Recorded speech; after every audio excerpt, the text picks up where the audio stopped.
and I believe it was Smash Gun. Smash. Yeah.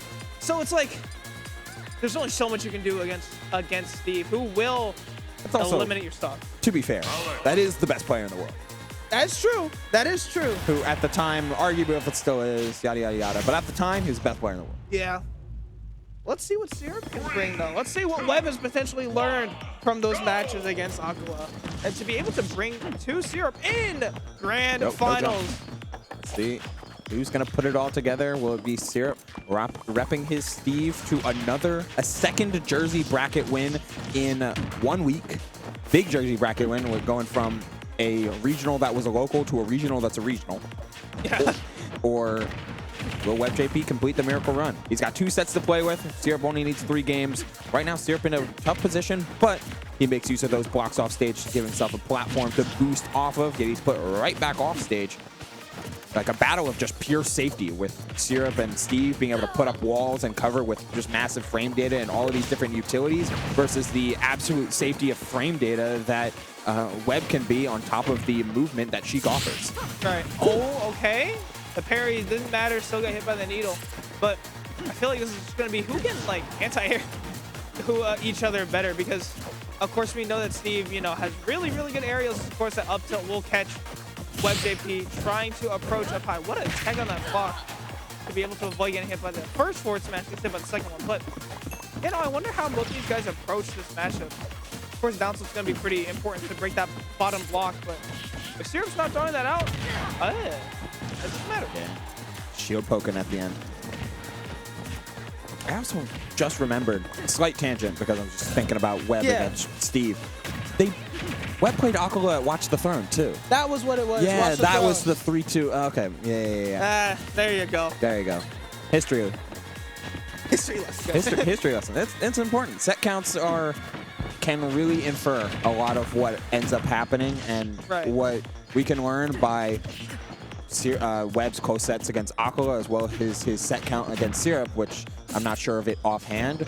That can infirm like just how much time Webb puts into practicing Sheik versus Sheik against Steve and like that specific game plan that he wants to go for. And it's looking pretty good right here. He's playing hard to hit. He's harassing with burst grenades to break through the blocks. He's doing enough to where while there is materials and time to get materials on Syrup's side, they aren't landing. They aren't connecting. It just becomes empty offense and empty advantage rather than actual advantage. Right. And now, you know, kind of to bring it back to going on right now, it's a lot of WebbJP somehow actually playing Syrup's game in that patient game of just like, hey, I have this lead, I'm not going to approach, and when I do, I'm just going to find all this damage, because needles can break that bottom block, and also, you know, having that full stack will, you know, shoot out 1 or 2 after you break the block. So it's going to be very important for WebbJP to also manage his own materials as well with that needle, and just making sure he knows what to do with it. That smash attack is going to kill, though. Yeah, just like a wake-up smash attack, just trying to get Webb off him. And hey, like sometimes when you're pinned in the corner, wake up super is the way to go about it. Yeah. And I will not call Diamond's forward smash anything but a super. Like that should be Steve's final smash, low key. Just a diamond. just a forward smash. It's fine. That would actually, that can be funny. It's just the animation. And it's over. Still a high percentage here, but Steve is certainly a character that can bring things back with the back air intercepts, the Elytra high recovery.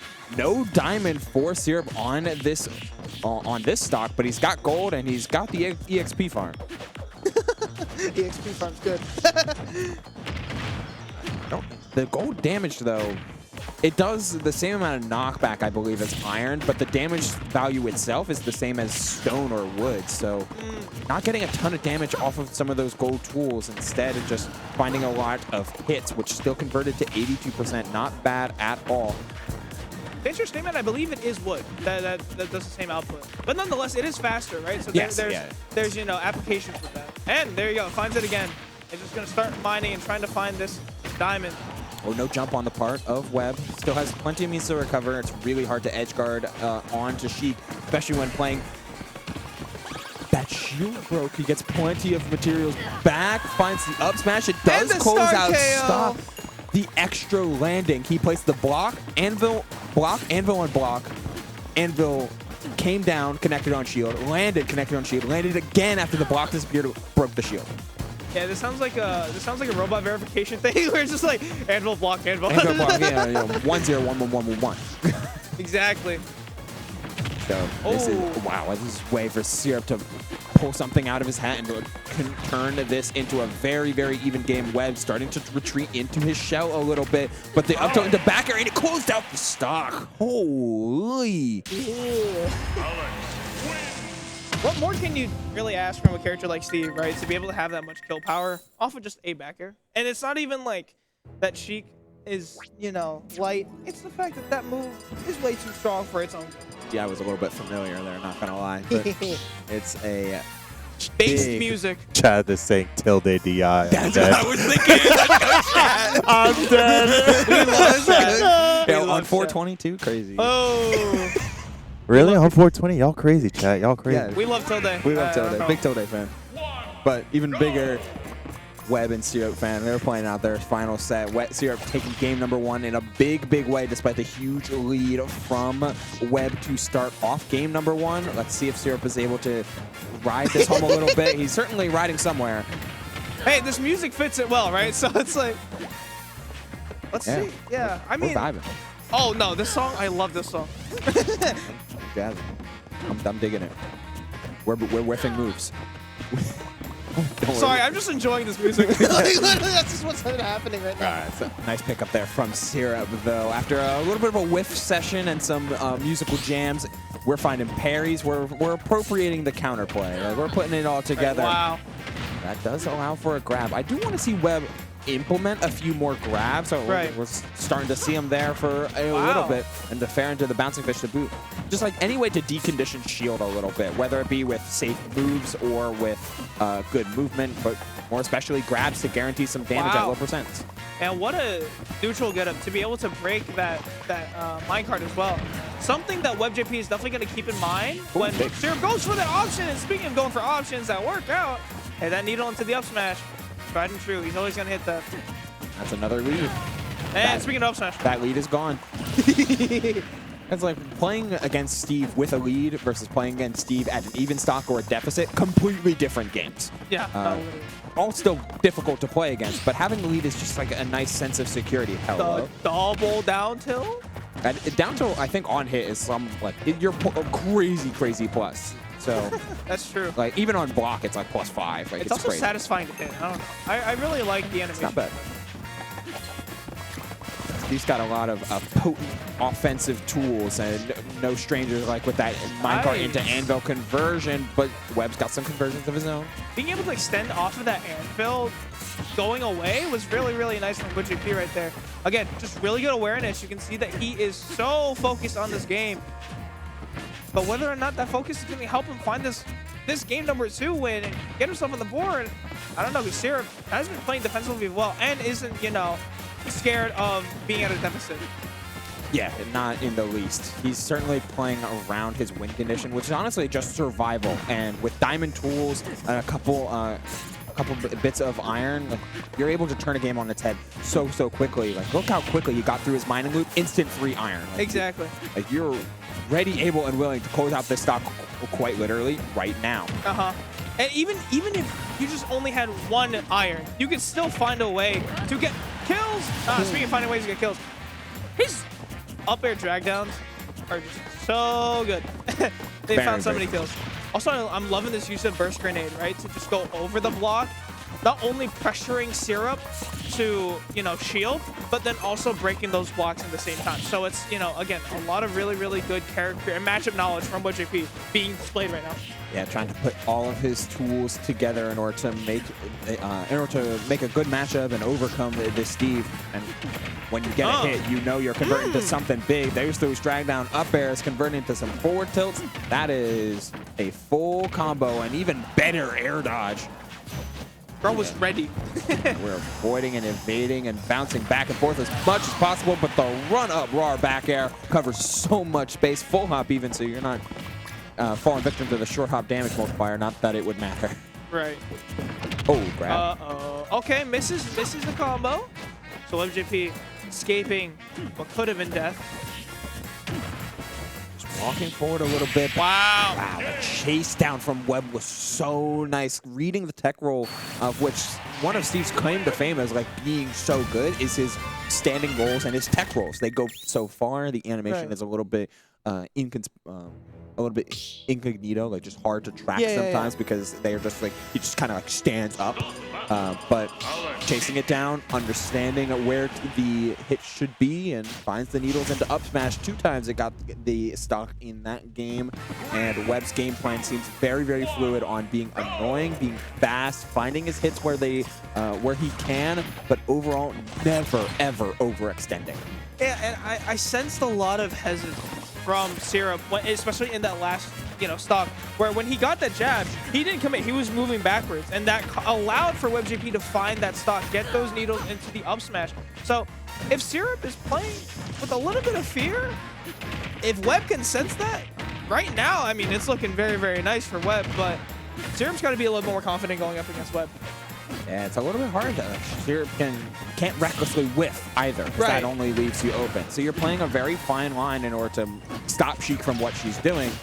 But what Steve can do at his best, I feel like, is just make everyone play his game, and that's where the 3 high block walls come up. Oh my God! But man, the counterplay from Webb is so good. Breaking the bottom block, run under, high nair to beat the anvil into bouncing fish. That's some pristine counterplay. Jump was a little bit mistimed though. Syrup got that on lock with the down smash on the TNT, and then the up smash out of shield. You're not allowed to rising aerial around this house, so we even up the game. We'll lick and split. And it's crazy because we acknowledge Steve as one of those characters that can play very patiently, but I feel like that just hasn't been working too well for Syrup. Of course, being able to punish off of that is really, really good, but Webb's pressure again has been perfect in this game to the point where it's causing Syrup to miss all of these hits on shield, which I mean, jab, forward air, all for the most part safe on shield. And Syrup is just, again, not confident with what he's doing against Webb. He's really starting to swing, which is where the gold tools earlier was really helping out. They may not have like a ton of durability and not as much damage as something like Diamond, but your frame data was even faster than it was already, and able to keep up with Sheik well in order to find some big damage. Meanwhile, you switch over the Diamond, your hits are more powerful, and same with that minecart, but hasn't landed a hit up until that very moment. Sorry, Webb, my bad. That's a good point, though. It's why isn't granted, the durability of gold isn't the best. Why didn't Syrup, stick with it? Because it was time to close out stock. One backer ended the stock at 70, and you're honestly like, you can play that value game instead. Like, oh, your percentage to close out my stock is around 120, 130. My percentage to close out stocks is 80. Just by utilizing Diamond and picking the spots right. Just different ways to play the game. Wow, Syrup was hunting for that stock. Is pickaxe broken as well? Yes, pickaxe is broken. And of course, Syrup is not one to waste his precious diamond on mining and bringing back that pickaxe. Yeah, he's going to need another diamond before he commits to crafting the other one. Imagine if you got to choose which resource you use to craft. Oh, anyway, game over. Wouldn't that make Steve kind of crazy? Crazy. But I feel like in that sense, it's just like, different rates of like mining. Because like if you choose diamond, it's gonna take like, I don't know, like 10 seconds. Yeah, you're almost always gonna want to pick diamond, but there are times where you don't want to waste any like a diamond or an iron, but you have to use it because you either don't have gold or something. Yeah. Regardless, like being able to choose, hey, I just want to make a pickaxe here. Give me a stone pickaxe. That would be crazy. Yeah.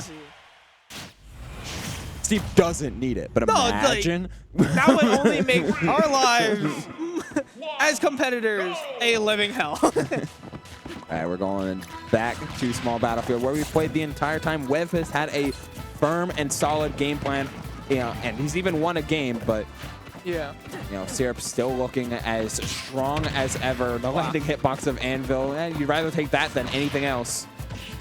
You take any damage against Sheik, like you said before, right? The killing threshold is so much smaller for Steve than it is for Sheik, right? So getting that much damage off early in this game, very, very important. Right now, Sheik is at Oh! Wow, that shield almost gone from the burst grenade in combination with the TNT. Yeah, Syrup wisely just backing off for a little bit and making sure his shield can recover, utilizing the blocks as a pseudo shield.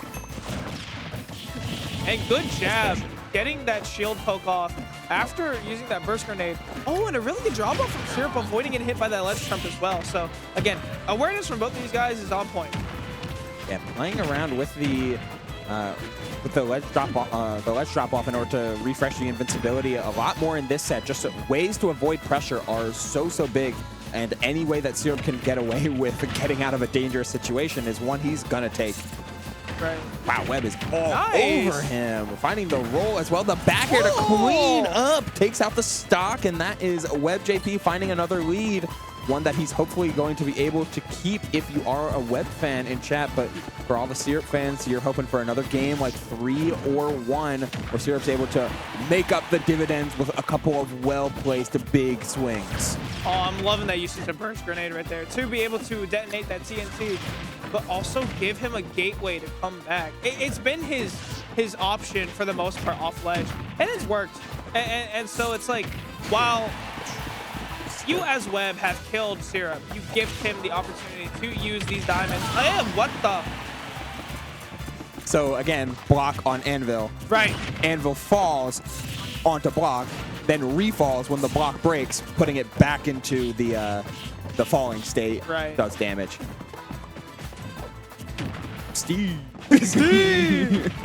Oh, this is a big conversion, though, off of the down air. Misses the full drag down and says get caught by an Anvil. Still good damage and a great use of evasion, kind of feinting the bouncing fish onto block, instead passes right through. All of this is so dangerous, though. Webb is doing a great job of evading so many of the damaging hits, but all of them are coming back to back to back. A nice jump in order to avoid the ledge house, but you've got to find a way to gain some advantage here. Syrup has been sitting at 92% for like 30 seconds now. There it is. Yeah, finally getting that hit off. He can find a confirm here. It's just Syrup's mobility and his movement using these blocks just to create a wall, but then also just throwing out some minecarts has been so essential as to why he's caused this game to be even, and honestly has kept it even. There's no pickaxe here, as we saw the RAR come out from Syrup trying to threaten that diamond pickaxe, but instead it is certainly gone, clashing with the Anvil that time with the active Nair. No minecarts, no pickaxe. The only thing that closes out stock here for Syrup is sword, like is with a forward smash, and the forward throw's not going to do it. You finally gain some iron. Trying to threaten Webb with something. Up throw. Nice. Yeah. The rage certainly helping out there. I don't think up throw would have killed without it, but oh, there you go. Second, getting the diamond back. Syrup using the one diamond that he did have to be able to get it back. Smart stuff from Syrup. Again, just utilizing that star KO to be able to mine. Any bit of time is certainly helpful, as we are just swinging our up airs. We're using as much as we can. Oh. Webb, he does not have a pickaxe. Like, oh my lord, he is putting on the damage. Webb is like a cross between wanting to shield and wanting to play aggro. Stick to the game plan or transition to something new. Meanwhile, Syrup is throwing everything in the kitchen sink at him, including that TNT ready, able, and willing to detonate. The pickaxe was recrafted. The landing hitbox pops. Webb falling victim to so much. What? But he fell. He fell off the. Wait a minute. Okay. The anvil. Got me. So he landed on the anvil and no, he teleported down, but couldn't teleport where the block was, so he's pushed extra further off, which was off stage instead. I need to see that again, displaced. dude. He was displaced Yes. somehow, whether it be by the anvil, the extra block, or something in between. His teleport back to ledge got stuffed because there was stuff there. Yeah. Oh my god. Like it's crazy because the animation finished too, right? So it's like he was put into fast fall. It wasn't. Yeah, he put into special fall. He was done, like, and way done. Like, did he follow the anvil? No, but anvil landed on stage. Yeah, that's what I'm trying to figure out. Is either he up B tried to land on the block, but then the hitbox of that up B potentially maybe broke the block.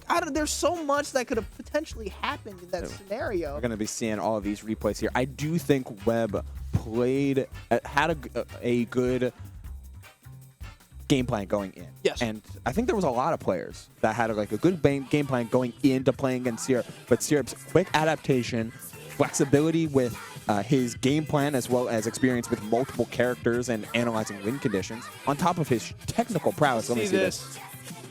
Yeah, he teleports off the side of the anvil. Yeah. Which put him off stage instead of the sheer hit of where he wanted to, where it's like you're on the lip of the stage. Yeah. You're getting displaced further because the anvil's there. So it pushes him further to the left. So he teleported into the anvil, which pushes him out. Yeah. That makes complete I'm pretty sure that's how it goes. If any Steve connoisseurs want to correct me, that's fine. I'm always interested to learn more about this game. In fact, I'm always interested if you have any critiques for my commentary. My Twitter is right down there, which is not UBL Soul anymore. It's UBL267 now. Yes, I changed my Twitter, Kelvin. I see you looking at me. Regardless, UBL267, my DMs are open if you have any criticisms about my commentary. Any constructive criticism especially is always appreciated. Certainly glad to be here in the Smash commentary world, and always happy to provide my insight. Yeah, of course. And it was a crazy night. Of course. Crazy. Syrup going to be your champion for Scarlet Classic number 9. Can't wait to see you guys next year, of course, in the same venue for Scarlet Classic number 10. But with that said, we are going to finish up this stream. Yep. Google, thank you again for being my co-commentator. Thank you to Kelvin for running this. Andrew, aka Blinka, for TOing this. RJ, everyone in Collision, everyone in Rutgers, of course, for hosting this. But with that said, we are going to see you guys next time. Catch us on Fusion potentially.